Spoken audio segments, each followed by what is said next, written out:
Racikan Berita 1. Assalamualaikum warahmatullahi wabarakatuh. Waalaikumsalam warahmatullahi. Wah, ini kita baru saja rapat. Dan rapat juga belum selesai, sudah masuk ke bab lain. Tapi tentang kabinet Prabowo, kami secara umum kecewa terhadap susunan kabinet yang terlalu gemuk ini, yang nantinya akan membuat lamban pemerintahan berjalan. Kita awalnya mendengar dan menyaksikan pernyataan pidato perdana Prabowo Subianto itu membuat hati kami menggelembung, Penuh harapan. Karena Prabowo telah membawa visi misinya yang luar biasa. Pertama, keberpihakan kepada kaum miskin, yang membuat pukulan keras bagi kabinet Jokowi 2 periode sebelumnya yang merasa jumawa, merasa berhasil. Dan Prabowo bicara tentang kemiskinan yang luar biasa, permainan statistik yang membuat kita seolah-olah hebat, tapi ternyata sebetulnya kita jatuh miskin. Nah, ini satu pernyataan yang sangat jujur. Yang kedua, Prabowo bicara tentang SDA, tentang sumber daya alam, pasal 33 ayat 3 Undang-Undang Dasar 1945. Bumi, air, dan segala kekayaan yang terkandung di dalamnya dikuasai oleh negara dan dipergunakan untuk sebesar-besarnya kemakmuran rakyat. Dan ini penegasan Prabowo ini jelas merupakan satu tinjauan yang berbeda dengan apa yang dilakukan selama 10 tahun pemerintahan Jokowi, di mana tambang-tambang ini tidak membuat kita menjadi kaya, malah menjadi bencana. Menambah utang, menambah bencana, dan kita tetap miskin. Karena hasil tambang itu seperti misalnya nikel, ada 5 juta ton yang diekspor ke Cina, tapi laporannya di sini tidak ada. Ekspor dilarang.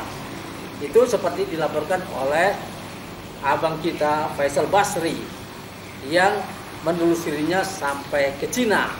Karena laporan di Cina ada impor 5 juta ton nikel dari Indonesia. Nah, ini kata-kata Prabowo itu menunjukkan bahwa ini ada sesuatu yang terjadi di luar pengetahuan pemerintah, atau pemerintah bermain mata dengan para penambang, para pengekspor tambang kita.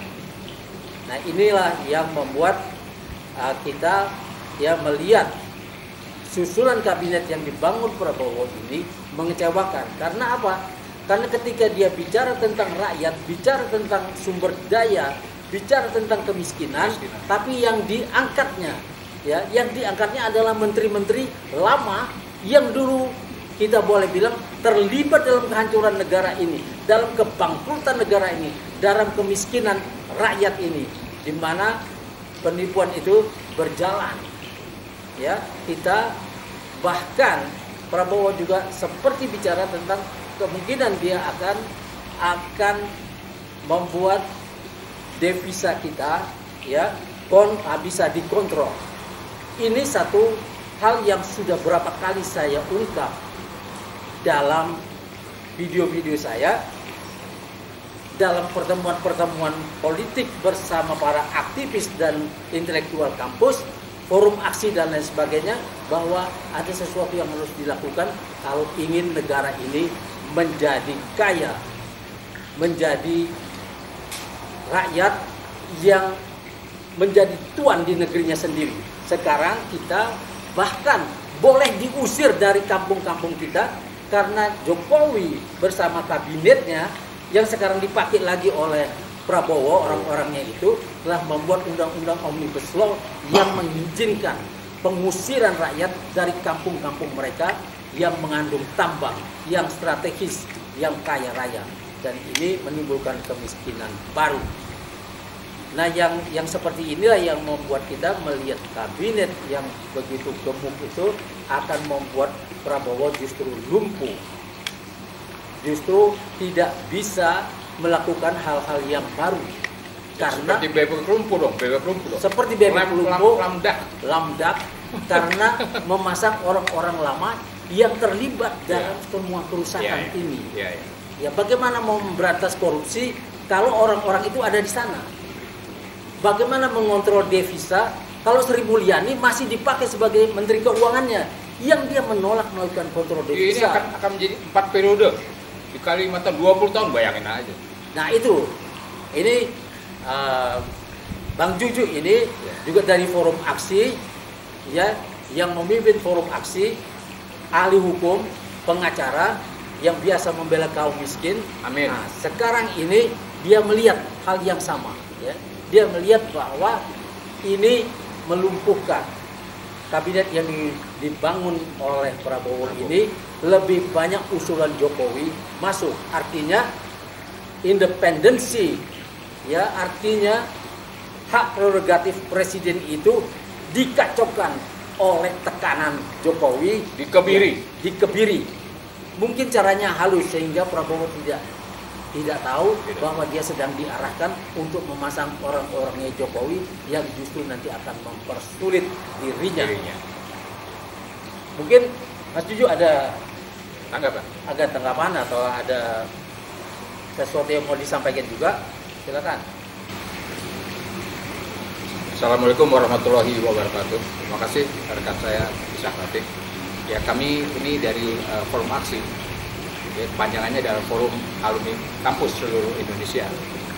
Dari berbagai alumni baik Jakarta atau di Jawa, Sumatera maupun Kalimantan ke Sulawesi. Ya, gitu. Komunitas kami terdiri dari 250 member, lebih kira-kira begitu. Kami mewakili mereka. Jadi kalau bincang-bincang kita tentang topik hari ini yang masih sangat hangat, ya, belum seminggu, ya, kabinet baru kita dibentuk dan dilantik oleh Presiden Prabowo Subianto. Seperti apa disinggung oleh rekan saya Rafiq, bahwa ternyata harapan kita menjadi harapan apa yang namanya Semu.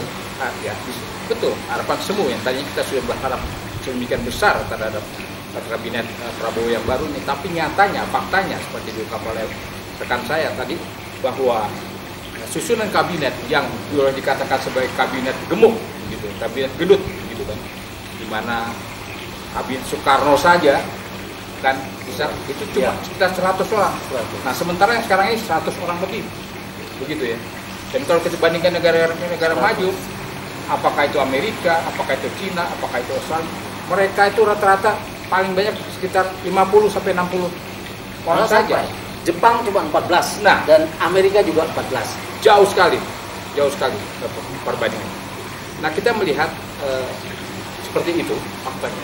Dan tadinya kita juga berharap sesuatu yang harapan besar dari rakyat, ya, terhadap komposisi kabinet dan kinerja kabinet itu. Tapi ternyata tidak disinggung bahwa kabinet itu saya hitung ada 15 orang lebih, di mana direkrut kembali personal-personal yang pada waktu eranya Jokowi yang kita anggap prestasinya minus, begitulah, ya. Sebagai contoh tadi disinggung misalnya menteri yang sangat penting, yaitu tentang keuangan, Sri Mulyani, ya, begitu ya, yang katanya doktor keuangan yang ahli dari Amerika Serikat, tapi kita lihat track recordnya selama 3 periode ini tidak membawa juga perbaikan kesejahteraan pada rakyat, dan menumpuk lebih besar lagi hutang, begitu ya.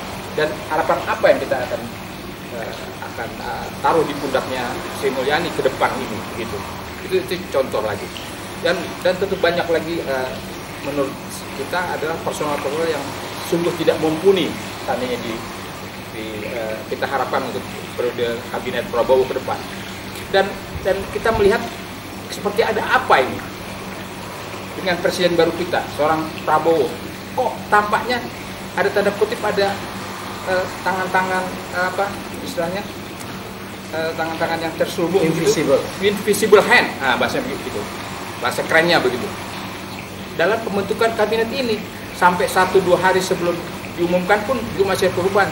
Yaitu contohnya misalnya Luhut Binsar Panjaitan. Ya, kita sudah tahu persis ya, kita tahu bahwa bagaimana kinerja beliau di periode yang lalu. Ya, yang ada adalah beliau sangat dekat dengan Cina dan urusan bisnis pribadinya sedemikian kentara, sedemikian menyolok begitu ya, kepentingan pribadinya. Nah ini direkrut lagi dan mendapat jabatan yang sangat penting. Sekarang saya pikir 2 jabatan. Dewan Ekonomi Nasional. Dewan Ekonomi Nasional terakhir kali seperti itu. Jadi apa harapan rakyat terhadap kabinet seperti ini? Begitu. Belum lagi, ya saya bisa singgung ada urusan bagaimana tadi rekan Ishak menyinggung tentang kesalahan selama ini Jokowi 2 periode itu. Kita berharap, kita bukan harap, kita harus bisa menghukum Joko Widodo dan juga anaknya, karena anaknya sudah pasti ya, sudah jelas maksud saya disenyari membuat pelanggaran hukum secara pidana ya, dari mulai dia masuk sebagai calon wakil presiden sampai dengan jadi wakil presiden. Ini persoalan fufu-fafa itu tidak pernah akan hilang dari dirinya seperti itu.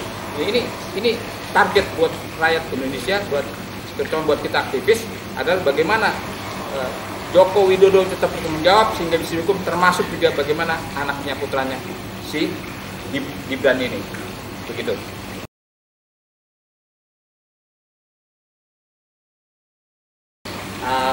Prabowo ada memang pikiran seperti itu, bahwa Prabowo menerima saja apa yang diusulkan oleh Jokowi, nanti dalam perjalanan waktu akan dipereteli satu-satu karena kinerjanya akan terbukti jeblok. Tapi itu bisa bermata dua, seperti pisau bermata dua. Bisa juga ya Prabowo yang lumpuh akibat memasak orang-orang itu terlalu banyak. Kalau 1-2 mungkin akan mudah diresapel. Tapi kalau sampai 30-40 orang itu membuangnya akan sangat sulit. Dan orang-orang ini akan membuat kerajaan baru yang menyulitkan Prabowo. Yang kedua, kasus-kasus yang sudah berjalan ya, seperti pencucian uang 349 triliun di Kementerian Keuangan itu tidak akan bisa diusut karena menterinya masih yang sama. Yang dari dulu tidak mau mengusutnya. Juga penggangsiran duit pajak yang dipakai hidup mewah oleh petugas pajak itu tidak akan terungkap lagi. Lalu ada penyelundupan emas ya senilai 189 triliun pada tahun 2020 dan tahun 2017-nya 180 triliun. Dan secara hukum sudah ada yang disidangkan, yaitu PT Timah. Tapi kan itu hanya bagian kecil saja. Iya, itu PT Timah juga. Ya kita melihat bagaimana Jokowi membuat benturan antara Kejaksaan Agung yang sedang menyelidiki korupsi di PT Timah 271 triliun, di mana PT Timah sebagai BUMN menjadi ya penampung dari produksi penambang ilegal. Ini kejahatan terhadap negara yang luar biasa, dan ketika Jaksa Agung mau menyelidikinya, mau membawanya ke pengadilan, dia dibenturkan dengan Densus 88 di bawah kepolisian. Dan ini benturan antar lembaga ini sebetulnya tidak boleh terjadi. Dan lucu sangat terjadi ya di Indonesia ini, di mana mereka bertemu secara fisik, ya saling menjegal begitu ya. Tadi Densus dengan pihak kejaksaan, ini kan aneh gitu. Dalam proses penyidikan hukum, kemudian mereka bisa saling menjegal begitu. Iya, dan ini bukan yang pertama ya. Sebelumnya sudah pernah KPK dibenturkan dengan polisi. Iya, betul. Di mana ketua KPK waktu itu Abraham Samad dan Bambang Wijoyanto sampai dikejar-kejar oleh polisi untuk ditangkap. Seorang pejabat negara yang diperlakukan buruk seperti itu, dan akhirnya memang semuanya diganti oleh Jokowi, dan kita mendapati bagaimana KPK kemudian dilumpuhkan oleh Jokowi pada akhir periode pertama. Dan jangan lupa pada era Jokowi juga ya, mantan ketua KPK Jenderal Polisi Firly Bahuri itu status hukum beliau, walaupun beliau sudah tersangka, ya tidak jelas juga, karena dibiarkan berkeliaran, kan aneh, ya tidak ditahan, sudah hampir 1 tahun. Tapi kalau ini menimpa orang biasa, orang awam, wah 1-2 hari pun dikejar, dimasukin ke bui. Iya.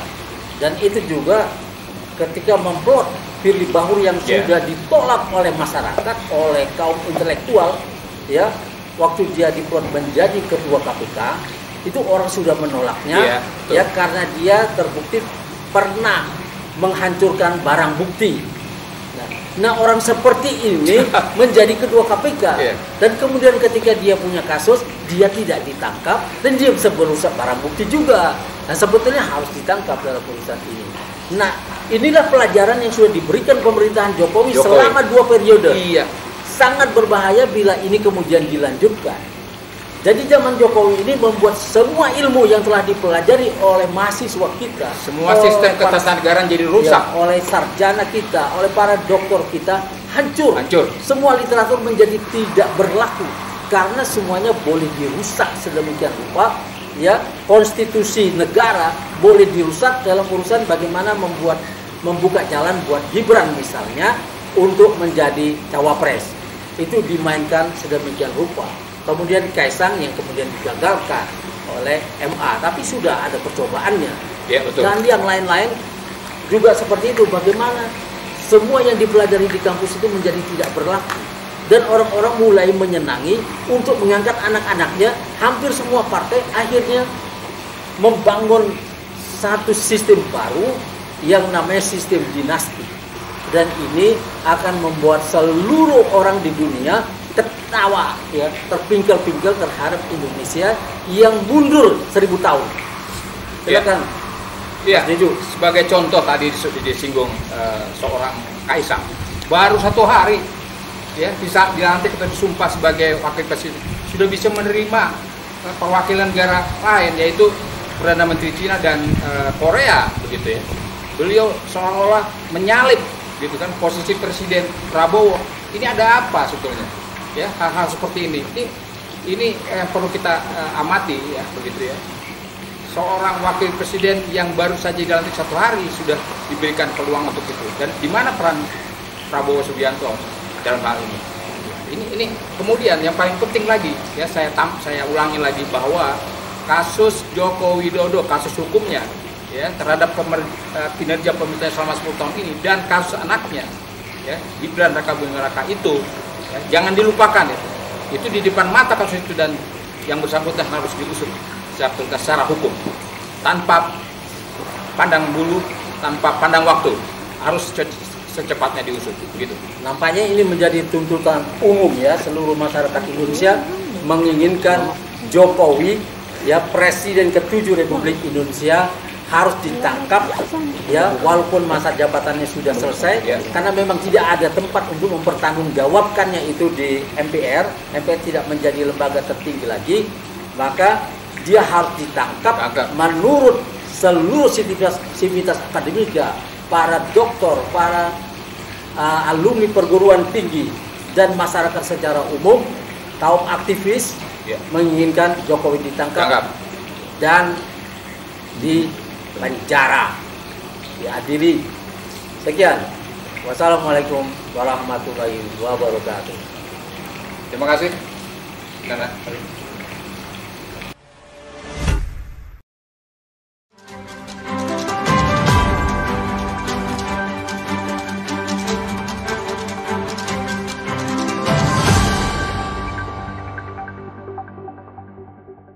Racikan Berita 1.